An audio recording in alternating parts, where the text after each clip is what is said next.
I want to say greetings to each and every one of you, Aquaba, and welcome. Welcome to another round of the Conscious Rasta Report here on LIB Radio, LIB here on livinginblack.com. My name is Keedy Awato, aka the Conscious Rasta. Weekday mornings, you and I normally get together live at 9 a.m. on the West Coast, 12 noon. The time right now is 10:15 a.m. on the West Coast, 1:15 p.m. Eastern Time. We get together with you and we deal with culture, consciousness, historical perspectives.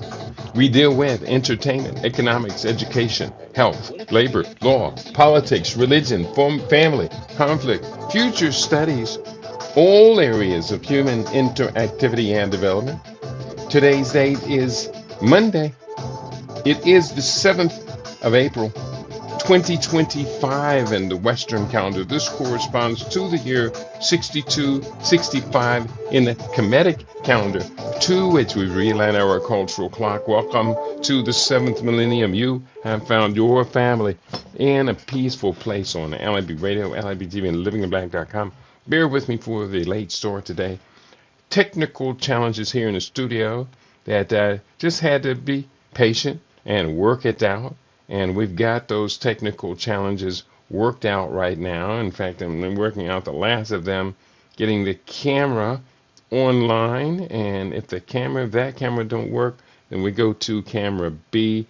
Bear with me. It is a bit challenging today, but we're going to do the best we can with what creation has placed in our hands. And while I am waiting yet for all of the computer stuff to catch up, the camera is now acting funny, and we'll get it together. Let me just cancel that right now, and I'm just going to go with a picture of me just looking good. And settings. I'm looking for the settings for the audio. Yeesh, it's a bit tricky today. Let me just close out my camera setting and stop the camera. And I'm going to restart this setting. And when stuff gets messed up, it gets messed up. I'm almost here. I hope you can hear me. Okay. And glitching, just an absolute glitch. So we're going to do the best we can with what we have at hand. Okay, so remove. It may take me a minute here, and what I'll do is I'll edit all of this out of the recording, and then we'll come right back up.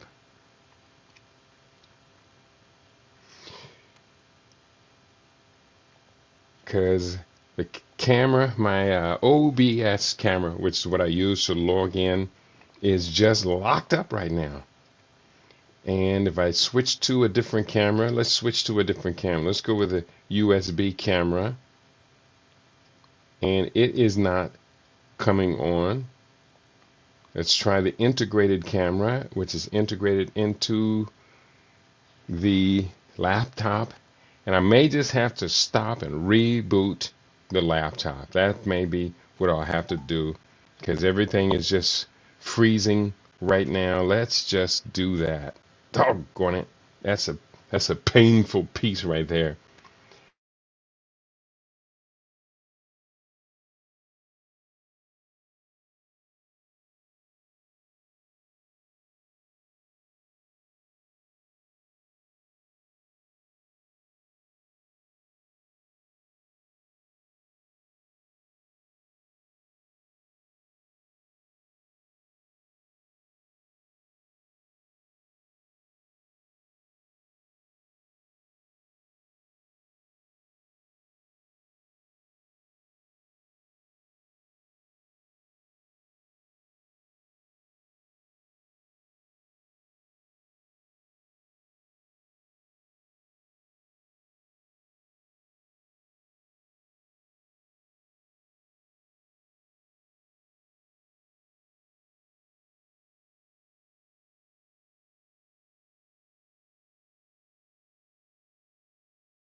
to stage, and the stream is running. So 9 minutes and 33 seconds, I'll have to cut off the broadcast. Let me do one more thing here. Reload this page. Okay. As soon as I get rid of these commercials, we will be up and running. So I have to cut the first 10 minutes off of the broadcast today. So let's go with it. Ooh, that took a while. It took me an hour and 20 minutes. This is where this is where we are just beginning the show today. So here's what we have on tune. Let me get my background in place for my chroma key. And I'll give you a description of what today's program is about. I do have a green screen. I do have a virtual background, and it is the Conscious Rasta Report.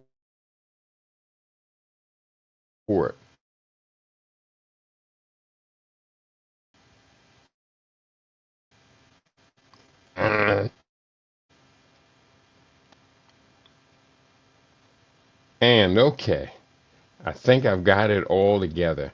And let me just check the timer. 11 minutes to cut off of the beginning. I want to say greetings to each and every one of you.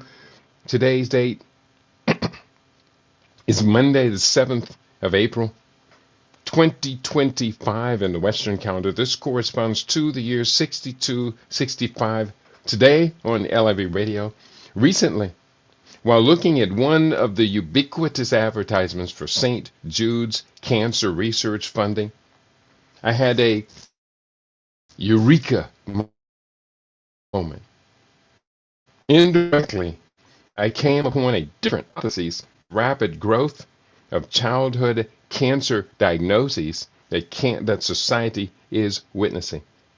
Motivated by this radical insight, I decided to look into the impact of alcohol consumption as a likely toxic influence on chromosome mutations that might have a role in childhood cancer diagnoses. So that is the central gist of the program today.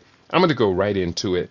And what I can do is, as a compliment to you, my listening audience, let me at least make sure that you are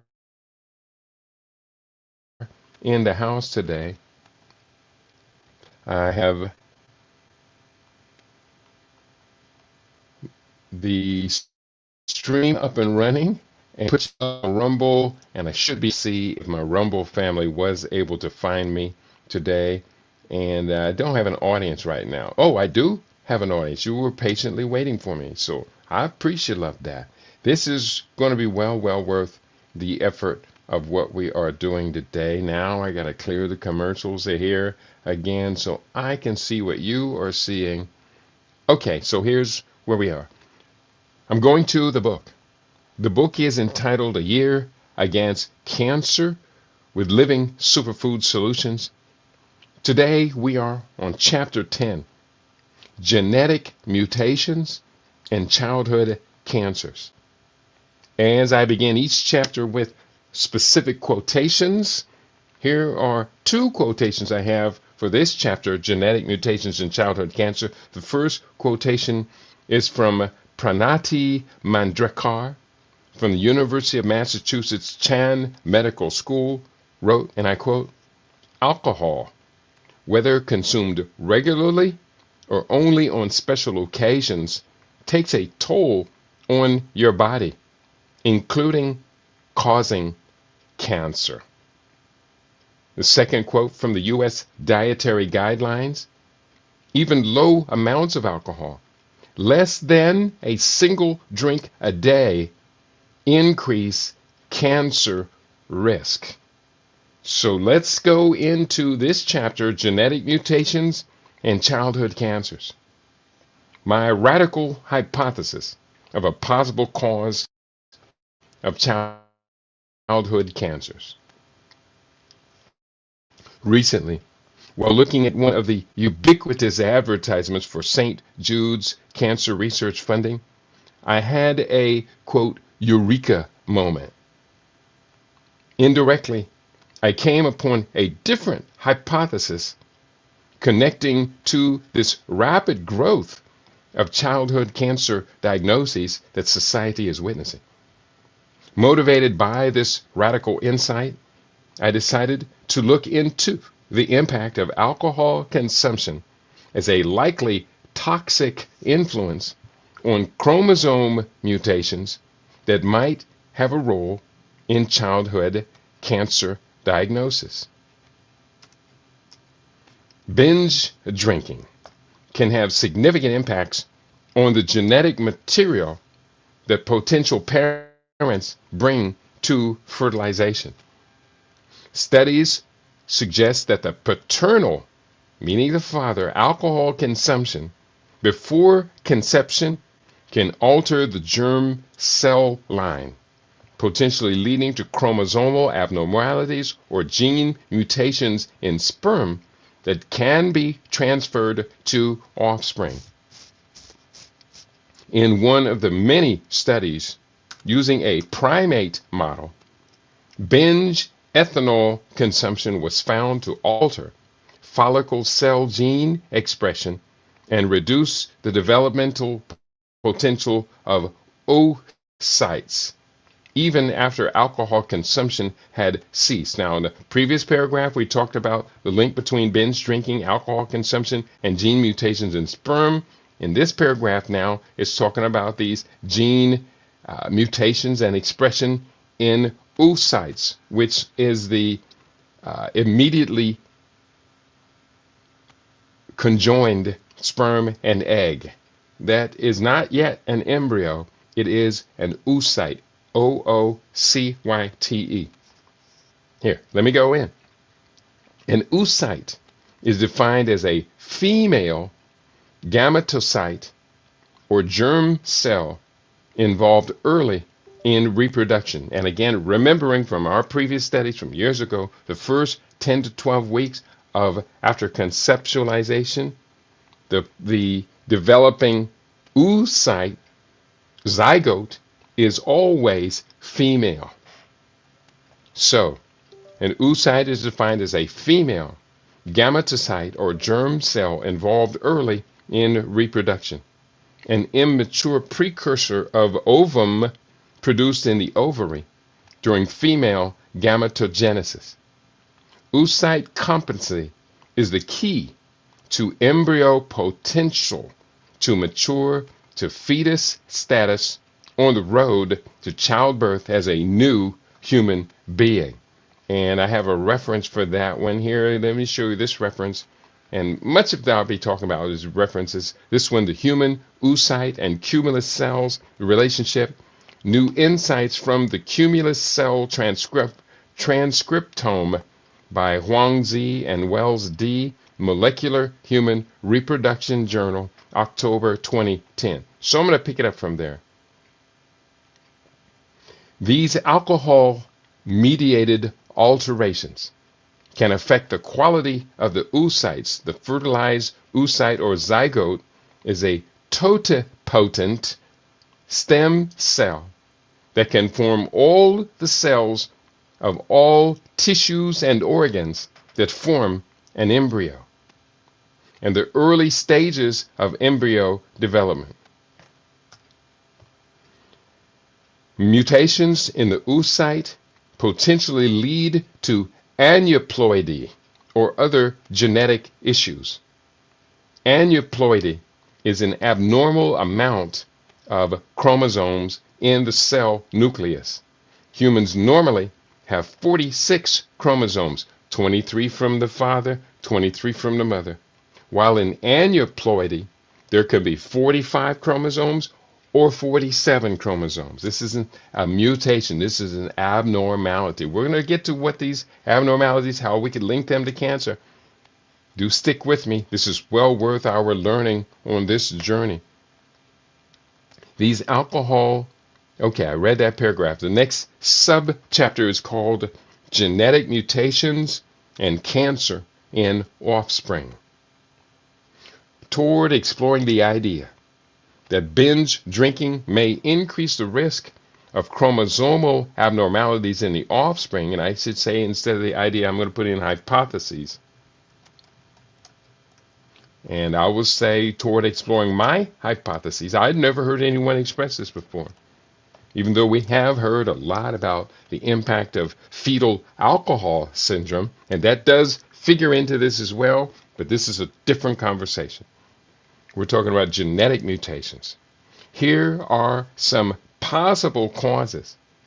We consider how genetic mutations increase the risk of childhood cancers that can arise from various other factors. Here are some possible causes. Number one, inherited genetic mutations. Some children inherit mutations from their parents that can increase the risk of certain cancers. Conditions like Lee-Fraumeni syndrome, retinoblastoma, and neurofibromatosis are examples of hereditary cancer syndromes. Point two, sporadic mutations. Many mutations occur spontaneously during cell division. These are not inherited, but arise during the formation of the child's cells. Environmental factors can also contribute to these mutations. Point three, environmental factors. Exposure to certain environmental factors such as radiation, chemicals, and pollutants can lead to mutations. For example, exposure to ionizing radiation has been linked to an increased risk of leukemia. Point four, viral infections. Some viruses are associated with an increased risk of cancer. For example, the Epstein-Barr virus, EBV, has been linked to certain types of lymphomas. Point five, immune system factors. A weakened immune system, whether due to genetic conditions or other factors, may increase the risk of cancers, as the body is less able to detect and eliminate abnormal or mutant cells.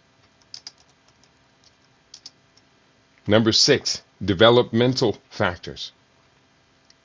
Certain genetic changes may occur during fetal development, leading to an increased risk of cancer later in childhood. And number seven, epigenetic changes. Changes in gene expression that do not involve alterations to the underlying DNA sequence can also play a role in cancer development. Environmental factors and lifestyle are known to influence these changes. So, these 7 changes, understanding the specific causes of childhood cancers, is an area of ongoing research. Understanding the specific, these 7 specific causes, understanding these 7 specific causes of childhood cancers is an area of ongoing research, as many factors can interact in complex ways to influence cancer risk. The next subject matter, developing my hypothesis. Again, my central hypothesis is that the reason we've seen such an increase in childhood cancer diagnoses could very well be linked to the culture of binge drinking among childbearing age young people. I have contended, and I want you to take this very seriously, to produce pristine children at the top of the evolutionary pyramid. Parents, would-be parents, should clean up their lifestyle, biological, toxic impacts for 2 years before conception. 2 years. The question I put to you, how many children are conceived after a night of binge drinking in bars from young couples meeting, get drunk, and go home and conceive? Let alone the fact that during the earliest stages of that conception, before the woman is even aware she is carrying a precious new human being inside of her body, she may still be binge drinking. And again, as I stated at the very beginning, even the smallest consumption of alcohol increases the risk of cancer diagnosis. Less than 1 drink per day. Let's go into this next section of this article, or this chapter, and I'm going to start laying out this case. This subchapter is entitled Binge Alcohol Consumption Increases Cancer Risk. Binge alcohol consumption has been linked to increased cancer risk in adults, but there is limited research on its effects in children. Studies have shown that heavy episodic drinking, often referred to as binge drinking, can increase the risk of several types of cancer, including those of the head and neck, esophagus, liver, colon, and breast.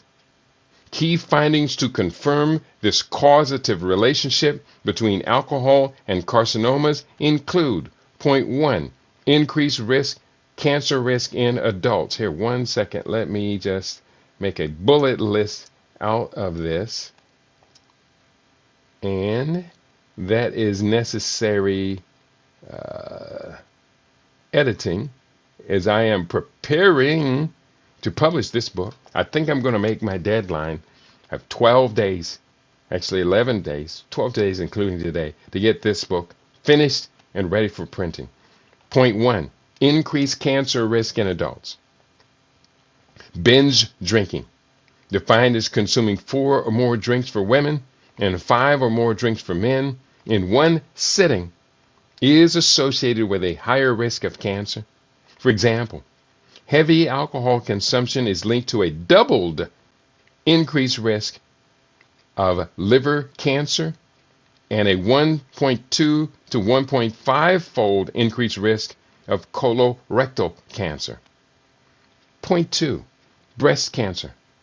Even light to moderate drinking can increase the risk of breast cancer in women. For women who have never smoked, light to moderate drinking is associated with a 1.13 fold increased risk of alcohol-related cancers, primarily breast cancer. Point 3, head and neck cancers. Moderate to heavy alcohol consumption is associated with higher risk of certain head and neck cancers, including those of the mouth, pharynx, and esophagus. Point 4, liver cancer. Heavy alcohol consumption is associated with a doubled increased risk of hepatocellular carcinoma and intrahepatic cholangiocarcinoma, bile duct cancer. Point 5, colorectal cancer. Moderate to heavy alcohol consumption is associated with a 1.2 to 1.5 fold increased risk of cancers of the colon and rectum. Point 6, stomach and pancreatic cancers. Some studies suggest that drinking 3 or more drinks per day increases the risk of stomach and pancreatic cancers. And the last point on this list, binge drinking impact on children. There is limited research on the effects of binge drinking on children. Most studies focus on adults, as alcohol consumption in children is generally not prevalent and is illegal in many countries. Of course, when we're looking at the reality of it, you do see children before they're adults are engaging in binge drinking alcohol. My first episode of drinking was when myself and a bunch of my friends One of our friends stole a bottle of whiskey from his alcoholic father, who probably wouldn't know it was missing. And we got in the car and we drove out to a campsite. I think we were camping that night, and passed that bottle around. And it came to me, and I was trying to show off the way I had seen people drink on TV. So I was showing off. So I turned the bottle up and went, but nobody was looking at me. And here I'm guzzling that alcohol down, and no one was looking at me. At a certain point, I realized, let me stop this. But too late. Already I had probably 12 to maybe as much as 14 ounces of that liquor in my belly. And it was a very, very unpleasant evening. I'll tell that story in my biography. It's a pretty funny story. But learned my lesson. I was probably only 13, maybe 14 years old when that happened. Binge drinking effect on children. So it says most studies focus on adults, as alcohol consumption in children is generally not prevalent and is illegal in many countries. However, early alcohol exposure can have long-term health consequences, including an increased risk in developing alcohol-related cancers later in life. Now, I never really was much of a drinker. I may have been drunk maybe 4 or 5 times in my entire life. I hated it, especially the room spinning like that. I hated it. But now I live as if I had increased my risk factor for developing cancer by that. And so therefore, I do everything I can as part of a cancer prevention lifestyle. Looks like I do have an audience joining me. What a joy it is. What a joy it is. Again, bear with me, pardon me, forgive me everybody for the late start. Did have some issues around the studio today, and it took a long, long time to get everything set up and reset. But we are live and direct. I want to say greetings to you all. If you are with us on our You Now family, you know you're loved, you know you are appreciated. Thank you for being so loyal.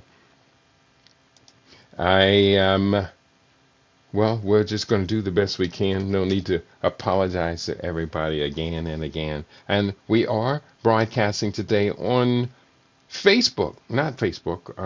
We're normally on Facebook. We are live today on Ustream. So just real quickly, not Ustream, YouTube.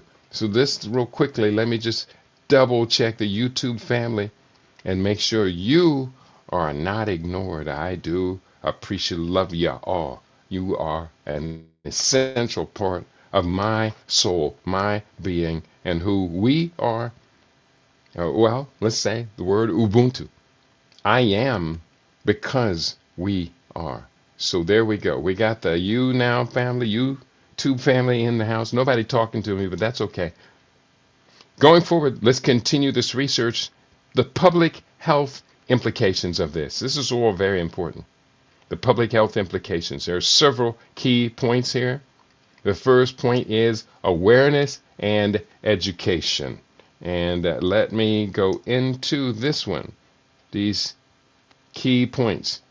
Here we go. Awareness and education. Public health efforts are needed to raise awareness about the link between alcohol consumption and cancer risk, which is exactly what I am striving to do today. This includes educating the public about the risks associated with binge drinking and the importance of moderate alcohol consumption. Point 2, preventive measures.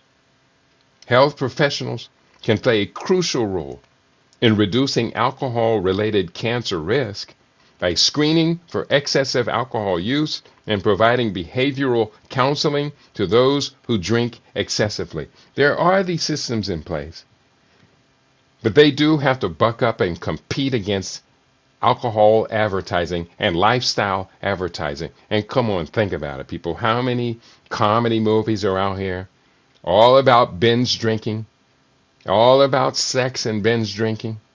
How about all of these commercials for the sporting activities? From my understanding, they're not allowed to show someone actually drinking, but they show them holding the bottles of booze and celebrating and having a lovely, lovely time. And how many dramatic TV shows are out here, movies and TV shows, that show people constantly drinking alcohol? You see them drinking alcohol more than drinking water. So hence you and I are here today providing awareness and education. And point number 3, conclusion. We're talking about public health implications. Conclusion. Binge alcohol consumption is a significant risk factor for several types of cancer in adults. While there is limited research on its effects on children, early alcohol exposure can have long-term health consequences. Public health initiatives and education are essential to mitigate these risks and promote healthier lifestyles. I'll repeat, public health initiatives and education are essential to mitigate these risks and promote healthier lifestyles. Why would we mitigate the risk of cancer? Because the risk of developing cancer in your lifetime has now risen from the lowest recorded in history was 1 in 400. Now reported in the United States, it's 2 out of 5. If you don't want to be those 2 out of 5 unlucky people, and it's predicted to become 1 out of every 2 in our children's lifetime. If you don't want to be one of those unfortunate 2 out of 5 people today who will be diagnosed with cancer, you're going to have to make a commitment, because you, at this particular point, a flip of a coin just ain't going to cut it. Let's go into this subchapter. I'm further developing my initial hypotheses based upon the fact that these St. Jude children's cancer funding commercials get under my skin. I really don't appreciate it, because they're not talking about, they only want to talk about donate, and they have the beautiful little children, the sad music, and they play on your emotions, but they're not telling you need to tell your children, your teenage children going into their childbearing age, you must avoid alcohol. If you're going to consume it at all, at least have all your children first. No one's teaching that. And so, St. Jude, I hold you partially responsible for this pandemic of alcohol, binge drinking, and alcoholism in this country. And yes, I do. Taking all that money, but you won't tell the people how to prevent. That's just not right. Next subchapter, preconception, binge drinking, and childhood cancers. Continuing to develop the theme. There is evidence suggesting that parental alcohol consumption, particularly binge drinking, can have adverse effects on offspring, including potential links to cancer risk. While the exact mechanisms are still being studied, here are some points to consider regarding preconception or early oocyte exposure to binge drinking and sporadic mutations. Point 1, genetic damage. Alcohol consumption can produce reactive oxygen species, ROS, and other metabolites that may cause DNA damage. If this DNA damage occurs in germ cells, which are sperm or oocytes or stem cells. Sperm, oocytes, I'm going to expand this. Include, if this damage occurs in germ cells, which would be sperm,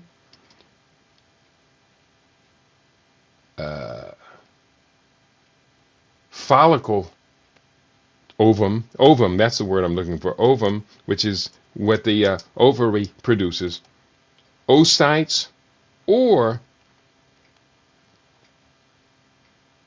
embryos. It could lead to mutations passed on to the offspring. Let me reread that because this is radical. This is radical thought. Genetic damage. Alcohol consumption can produce reactive oxygen species, ROS, and other metabolites that have been shown to cause, we don't need to be maybe here, that have been shown to cause DNA damage. If this damage occurs in germ cells, which would include sperm, ovum, oocytes, or embryos, it could lead to mutations passed on to the offspring. Point 2. Epigenetic changes. Alcohol exposure can also lead to epigenetic modifications affecting gene expression without altering the DNA sequence itself.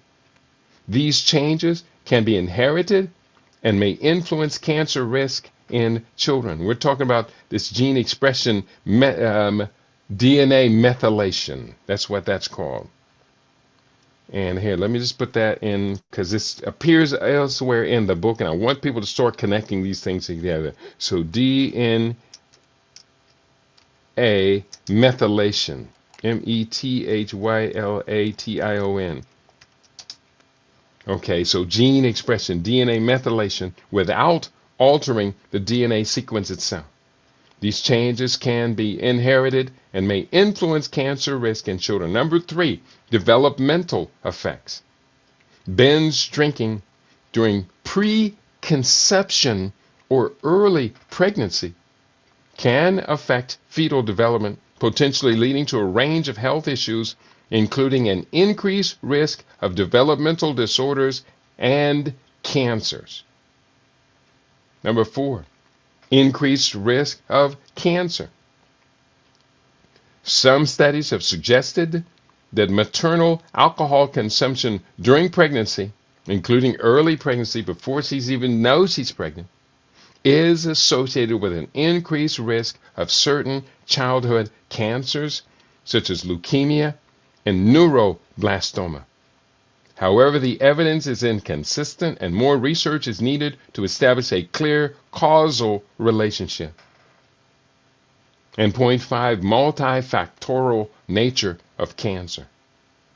It is important to note that cancer is a multifactorial disease. And while parental alcohol consumption may contribute to an increased risk, it is likely one of many factors involved, including genetic predisposition, environmental exposures, and lifestyle factors, such as nutrition and toxic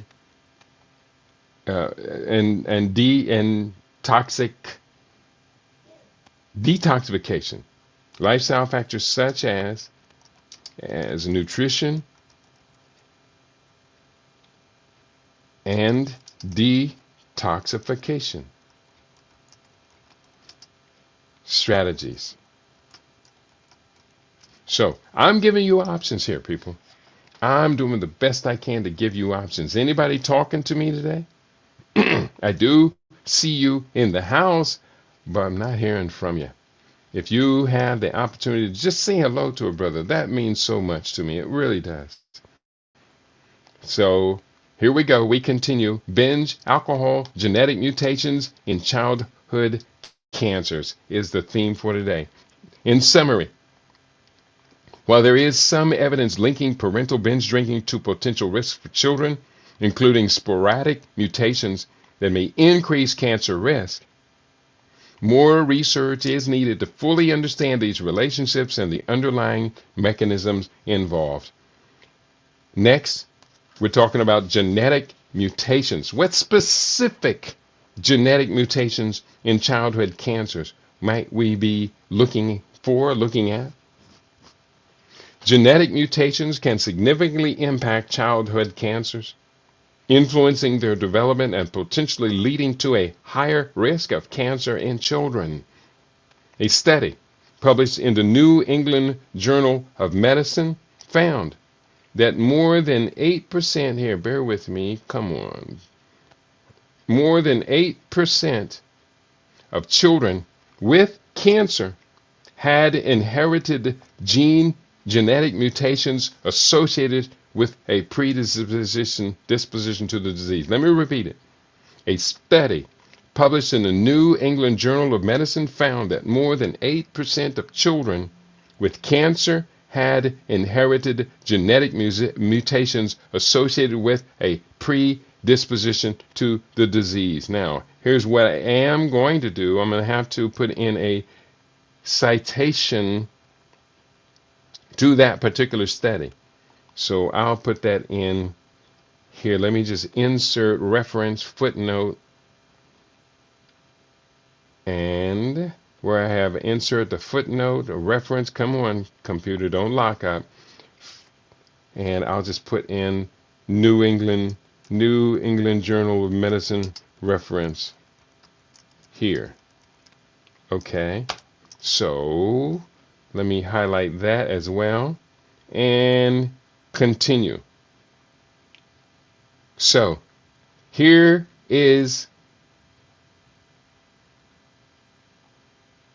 are 5 examples of genetic mutations and their impact on childhood cancers. These mutations can increase the risk of developing certain cancers, though their presence does not guarantee cancer development. Does not automatically guarantee cancer development.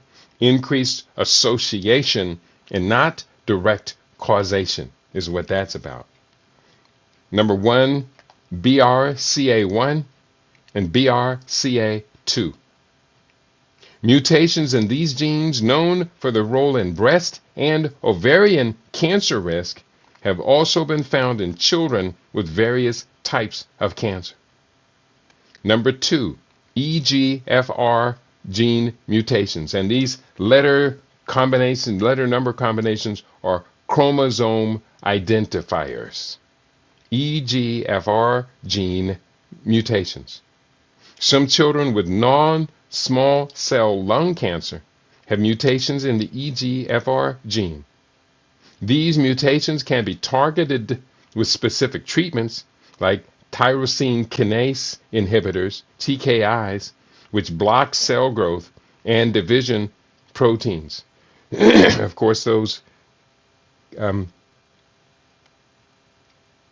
inhibitors, those enzyme inhibiting chemotherapies can be rather indiscreet. So therefore, the children, other parts of the body, the children's body that need to be growing are also inhibited with these tyrosine kinase inhibitors. Number 3, ALK gene mutations. About 5% of non-small cell lung cancers have mutations in the ALK gene, making them ALK positive. These cancers can be treated again with ALK inhibitors, kinase inhibitors. Number 4, SIX1-2 pathway and DROSHA, DROSHA/DGCR8. Mutations in these pathways are associated with high-risk blastomal type Wilms tumors, a type of kidney cancer in children. And number 5, ETV6 gene mutations. Germline mutations in ETV6 are associated with thrombocytopenia, red cell macrocytosis, and a predisposition to lymphoblastic leukemia. These genetic mutations highlight the complex interplay between inherited genetic changes and the development of childhood cancers. Challenged to provide evidence to support the link between preconception binge drinking by parents or early on or before pregnancy is determined and subsequent genetic mutations with increased risk of cancer, I submit the following excerpts from a report written by Catherine A. Vandervolt, it's et al., that appeared in Fertility and Sterility Journal, December 6, 2014. The article entitled Transgenerational Effects of Binge Drinking in a Primate Model, Implications for Human Health. The abstract reads as follows. Objective: to determine if binge ethanol prior to ovulation affects oocyte quality and gene expression and subsequent embryo development. Now, let me give you this objective one more time. I want to clarify that you understand what they're talking about.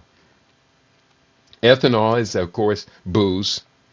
The objective of this study: to determine if binge booze drinking prior to ovulation, this is when the woman is developing the egg inside of her body, affects oocyte quality.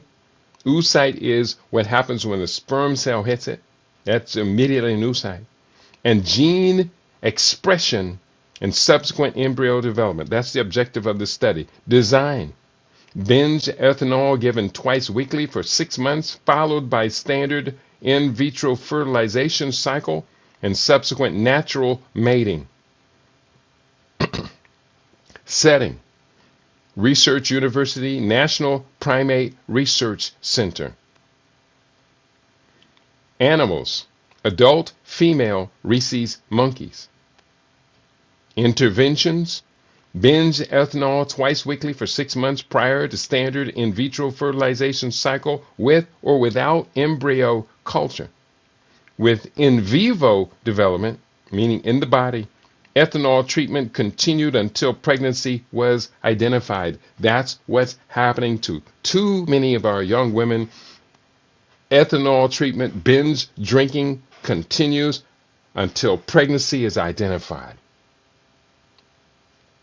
Main outcome measure: oocyte and cumulus granulosa cell gene expression, embryo development to blastocyst, and pregnancy rate.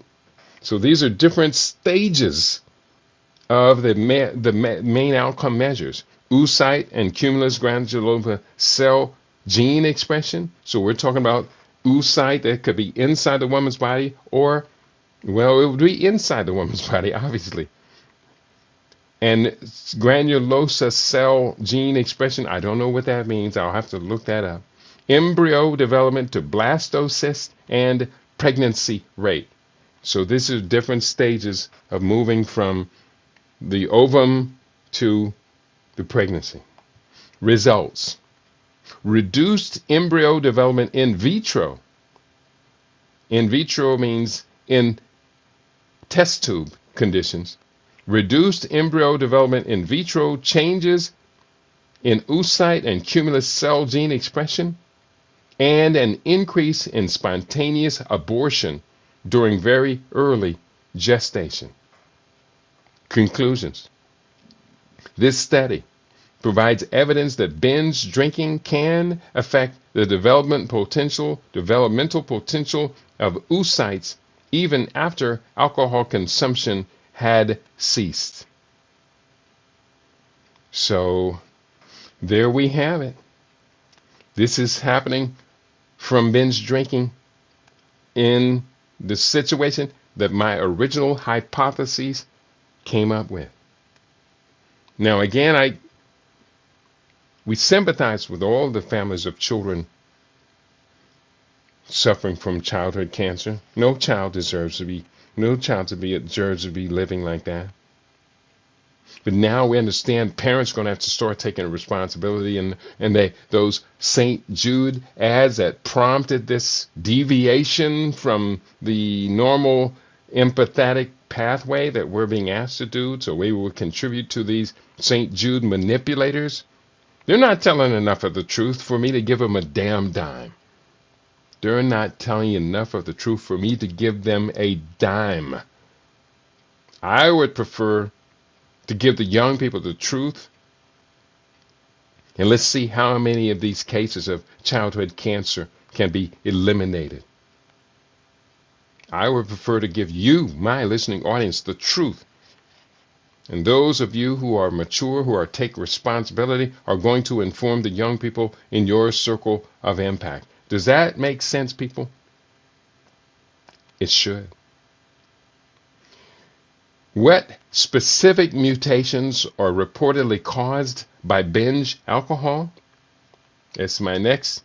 It's not necessarily a subchapter. It's a subchapter of a subchapter. We're still in the same subchapter, which is about, this subchapter is called Genetic Mutations in Childhood Cancer. So we're still developing on that theme.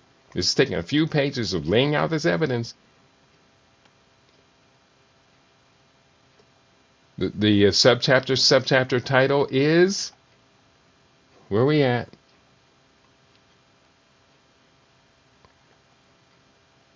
What specific mutations are reportedly caused by binge alcohol?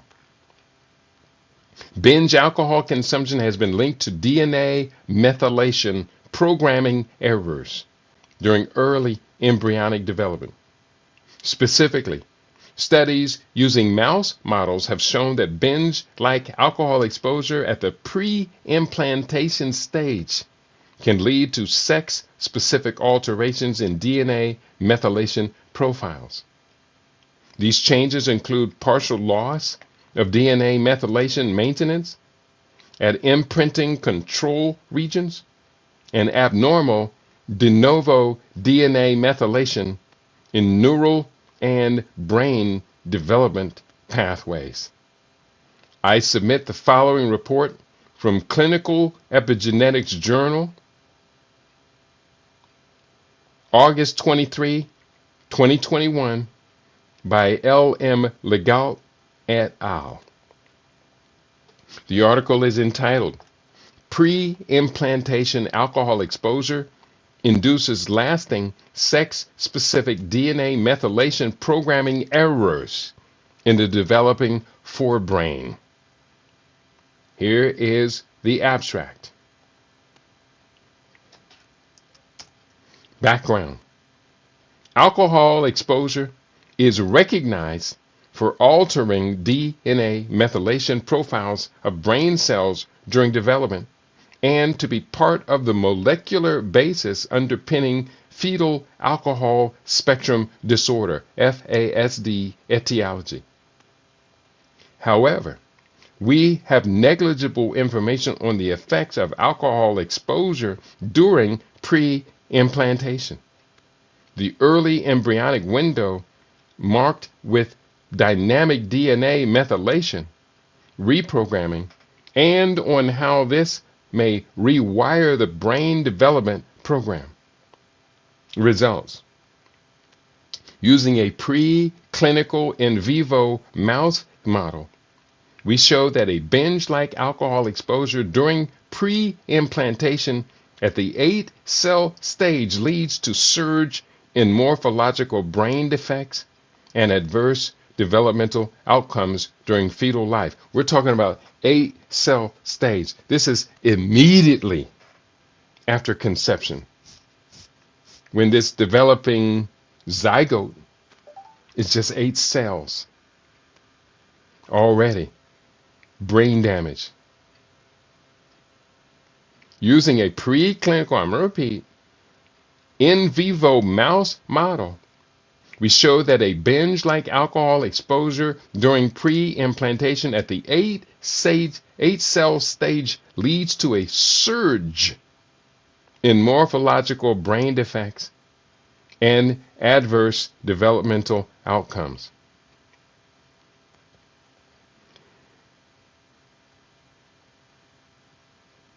During fetal life, genome-wide DNA methylation and analyses of fetal forebrains uncovered sex-specific alterations, including partial loss of DNA methylation maintenance at imprinting control regions and abnormal de novo DNA methylation profiles in various biological pathways. Example giving the neural brain development. Conclusion. These findings support that alcohol-induced DNA methylation programming deviations during pre-implantation could contribute to the manifestation of neurodevelopmental phenotypes associated with fetal alcohol stress disorder. Let me get that FASD right. Bear with me. My computer's trying to do other stuff in the background. I don't need that. Fetal alcohol spectrum disorder. FASD. Let me put that in here so I don't confuse my audience. Fetal alcohol spectrum disorder. Okay. Writing in my own words, I have strived to demonstrate the impact of alcohol consumption on the development of offspring of users. I should say consumers. As was reported, any level of alcohol consumption will increase the risk of cancer development in the drinker. Would it not naturally follow that a similar impact would influence fetal development? Research indicates that preconception binge drinking can lead to epigenetic changes such as DNA methylation alterations in offspring. These changes may increase susceptibility to various health issues, including cancer. For example, studies using rodent models have shown that parental binge alcohol exposure before conception can result in distinct DNA methylation patterns in offspring, affecting gene expression. These patterns are linked to stress regulation and developmental processes, which could potentially influence cancer-related pathways. I have a number of quotes I'm going to conclude this chapter with, a couple of which appeared at the very beginning, at the opening of this chapter. The first quote from the World Health Organization: there is sufficient evidence to conclude that alcohol consumption is a cause of several types of cancer, including cancers of the mouth, pharynx, larynx, esophagus, liver, colon, rectum, and breast. The source is the World Health Organization.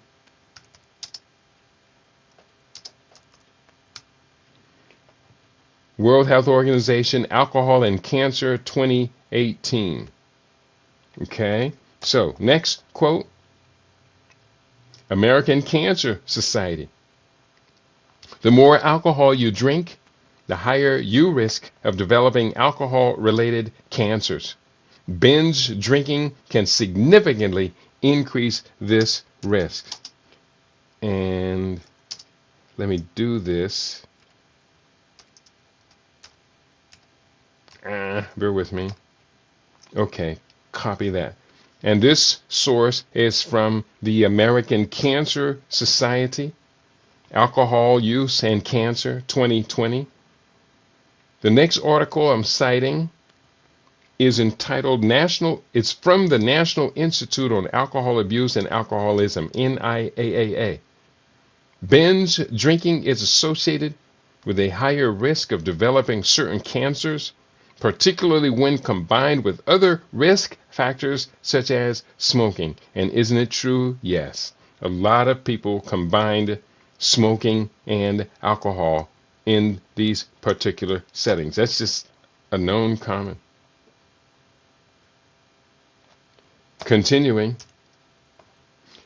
Next quote from Dr. David J. Hunter, Harvard T.H. Chan School of Public Health.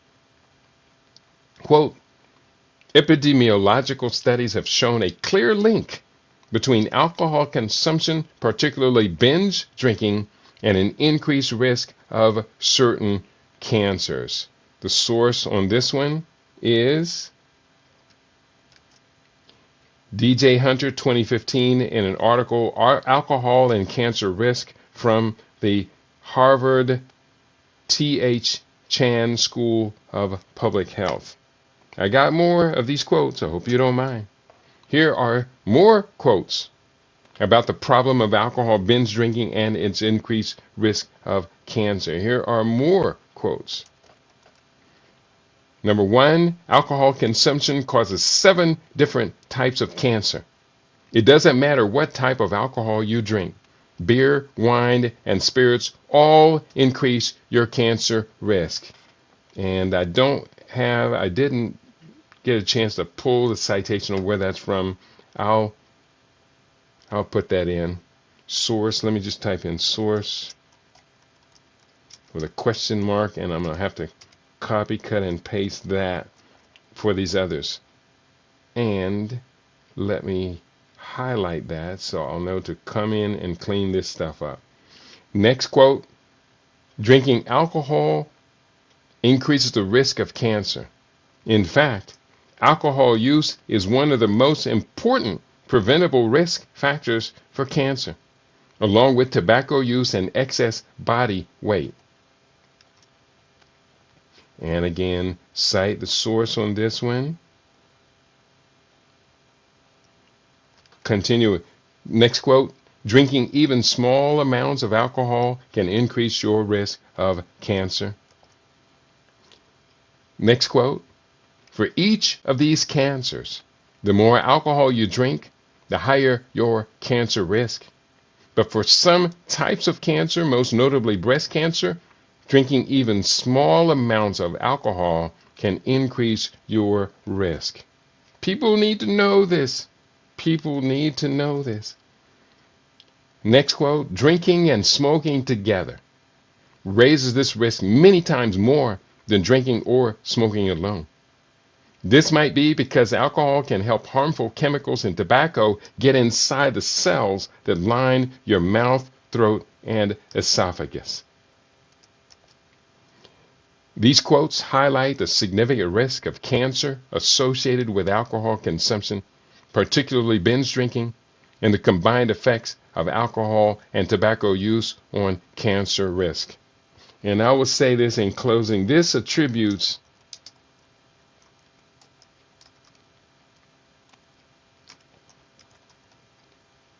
to how the power of cultural factors impact cancer risk and the national epidemiological patterns,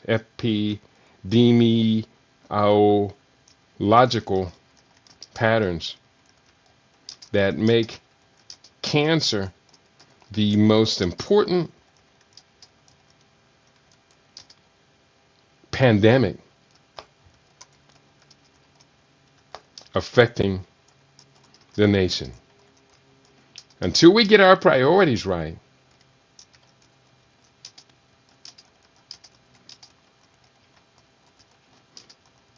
we will see only increasing rates of childhood cancer and more sentimental appeals for us to fund those industries that are capitalizing off of this tragedy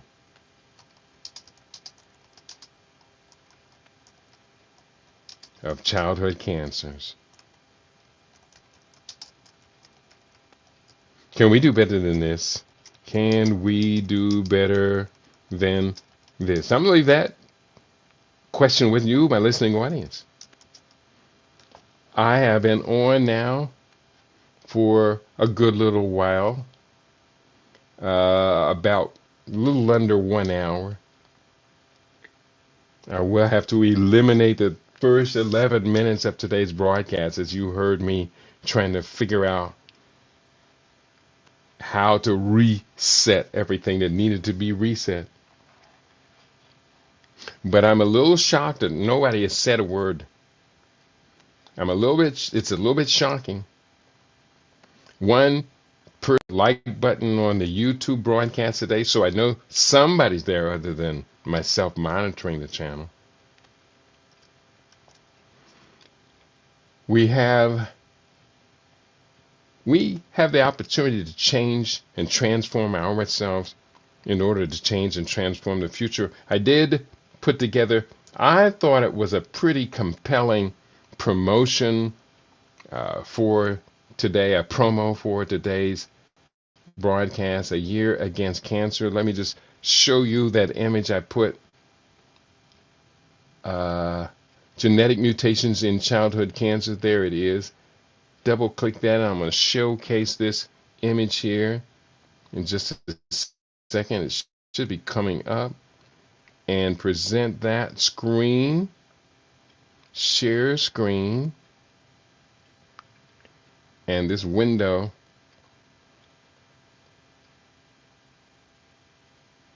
Add this to the stage.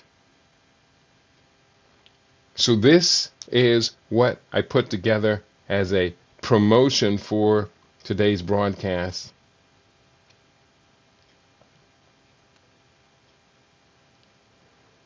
And as I zoom in on it a little bit, you can see, of course, the cover of the upcoming book, A Year Against Cancer.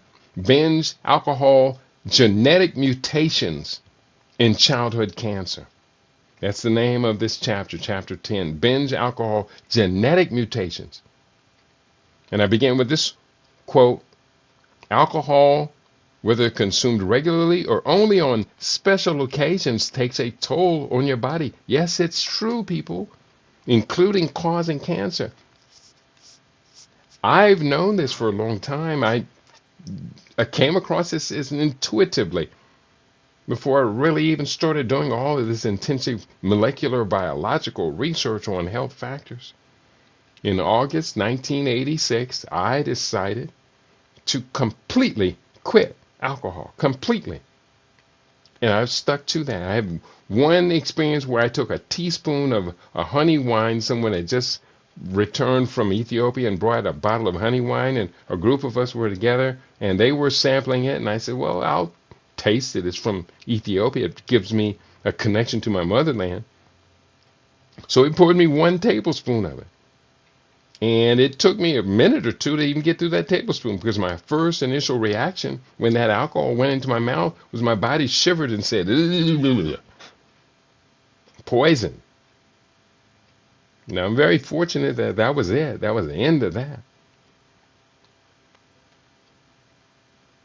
So, how many people, based upon what you heard today, will say, I cannot and will not risk having that happen to my body, alcohol at any level, causing cancer? And how many of us will go further and insist, I'm going to inform my children and all of the other young childbearing age people who will listen, we cannot continue to do this to our next generation, having them born into the world already enslaved because their brain capacity has been dulled down by neurotoxin called alcohol or ganja or recreational drugs or pharmaceutical drugs. Can we do better than this? I think we can. This is the introduction to the chapter 2, today's conversation. Recently, while looking at one of the ubiquitous advertisements for St. Jude's Cancer Research Center funding, I had a eureka moment. Indirectly, I came upon a different hypothesis connecting to this rapid growth of childhood cancer diagnoses that society is witnessing. Motivated by this radical insight, I decided to look into the impact of alcohol consumption as a likely toxic influence on chromosome mutations that might have a role in childhood cancer diagnosis. I laid out my evidence today. You tell me, did I prove my case? Do we have now a basis for avoiding this happening to these beautiful children?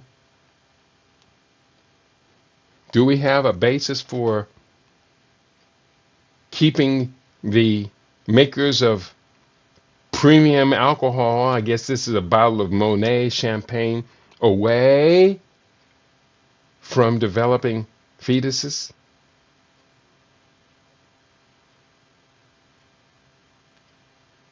And for this young couple here, it looks like they may be gearing up for doing the thing that allows us to procreate our species.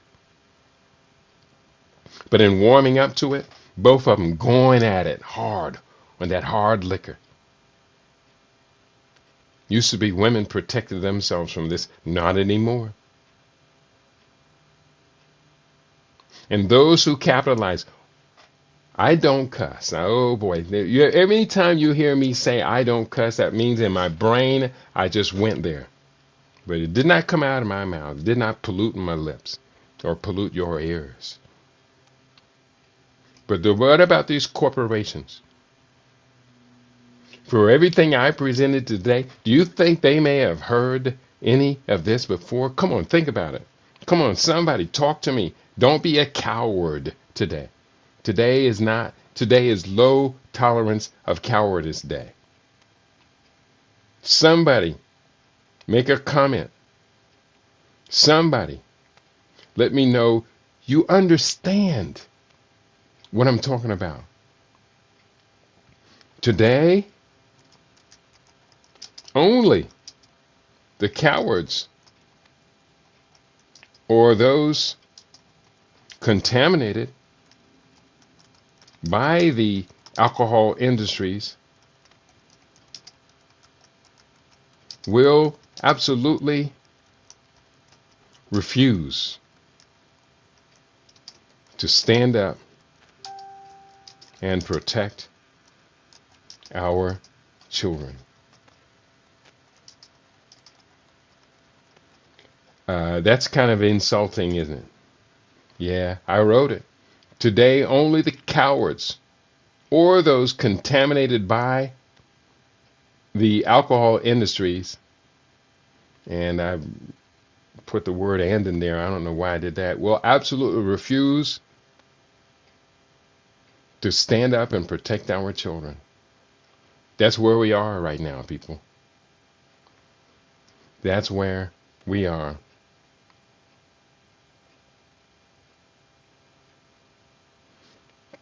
Can we do better than this?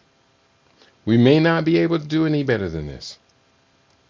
And we're going to lose and lose and lose. Today's news is, of course, the big news headline is Trump's stock market crash. 3 days in a row, it looks like it's crashed. Chickens come home to roost. I'm an old country boy, said Malcolm X, and chickens coming home to roost never made me sad. He said, in fact, they made me glad. Well, I'm not going to be saying anything about being glad that I'm living in a nation with a collapsing stock market. I don't engage. I don't have nothing to do with stock market.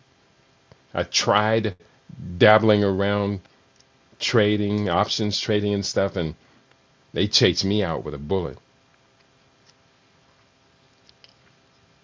One of my dear brothers stopped by this Saturday for our first Saturday feast, Brother Kwabena. And Brother Kwabena, I salute you. In fact, let me put him into this conversation today. Kwabena.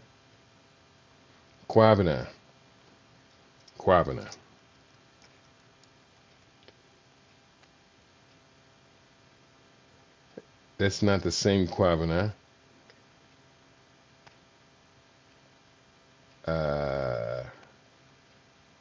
I'll tag him in it later.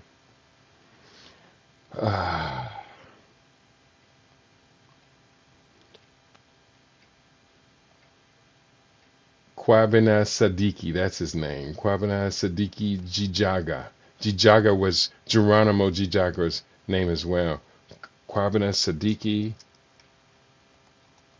Jijaga.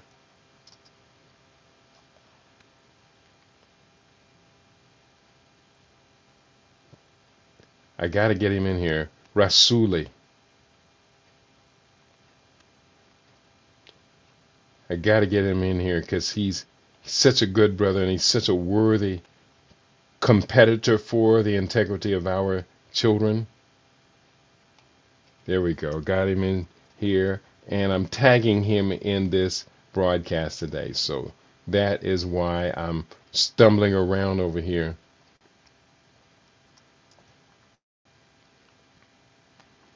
And on that note, I'm going to go ahead and wrap it up for today. It's been a good day. I didn't even have to use my AK. But we got to get serious, people. We got to get really, really serious. And I know Kwabena is surrounded by a bunch of people who fight for the integrity of our children. I fight for the integrity of our children. I'm sure some of you do fight for the integrity of our children, but may not listen to me on a regular basis. I hope that we can do better than this. I hope that we haven't just lost and given up a whole generation to these exploiters of children, these enslavers, these genocidaires.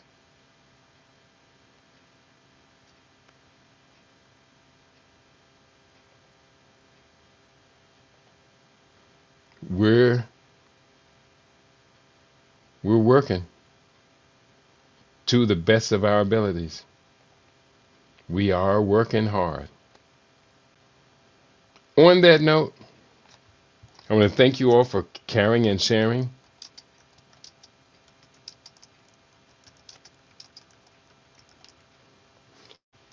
Thank you all for taking a stance. My brother Howard Dorsey, I see you in the house, dear brother. And I do appreciate love you for all you do for all of us in helping us to realize this is our destiny. This is our destiny. And we're going to fight for those things that we really do care about.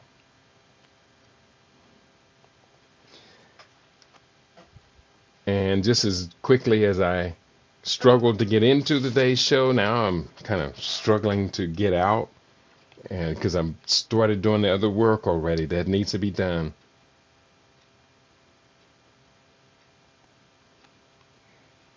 You've been tuned into LIB Radio, LIB TV, and livinginblack.com. Let me just take a moment here to remind you that you help to pay for all of this research that I do. This book called A Year Against Cancer, I would love it if 10 people would put up $50 to sponsor it. I'll give you wholesale access to a bunch of copies of it.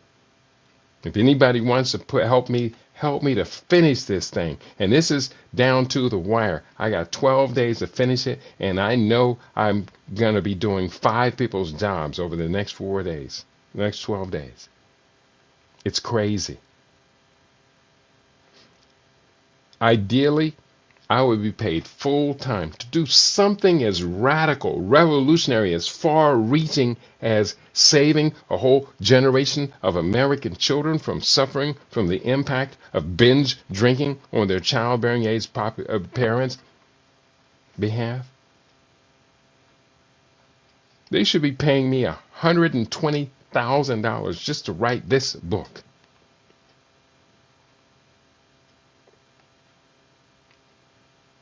I was offered $120,000 a year to write for the U.S. Justice Department many years ago, 1987. not in 1997. But I said no, because they only were interested in my research that was about prison development. And why? Because the Justice Department, according to my suspicion, was more interested in locking up these children than freeing them. Just look at the case of the Pennsylvania judge who went to prison because he was sending so many juveniles into detention for which he had a monetary interest.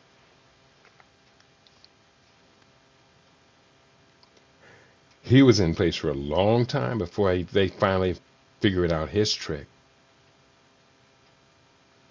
Today, only the cowards or those contaminated by the alcohol industries will absolutely refuse to stand up and protect our children.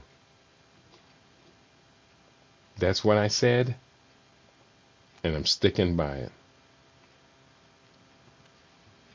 LIB Radio, LIB TV, livinginblack.com. Get the books. The new books are the Living Superfood Solutions, Disaster Preparedness for World Wars 5 and 6. If you understood that book, you'd understand everything that's happening right now with the Trump presidency is World War 5, people. I laid out my case. I laid out my evidence. And you're too often acting like you're just totally surprised that crashing the U.S. economy and the global economy is part of the plan, the post-pandemic plan. You act as if you're surprised, like this is radical shift in thinking. Well, read. Get back into literacy. Get back into reading serious books and not just junk food for your brain. Read. People frequently say, Keedy, how can you be writing all of these books? Because I read a lot of books. And I have a lifestyle that gives me full control over my brain functionality. You can do what I do. You can do it better if you're younger than me. You've been tuned into your favorite. We aim to be your favorite.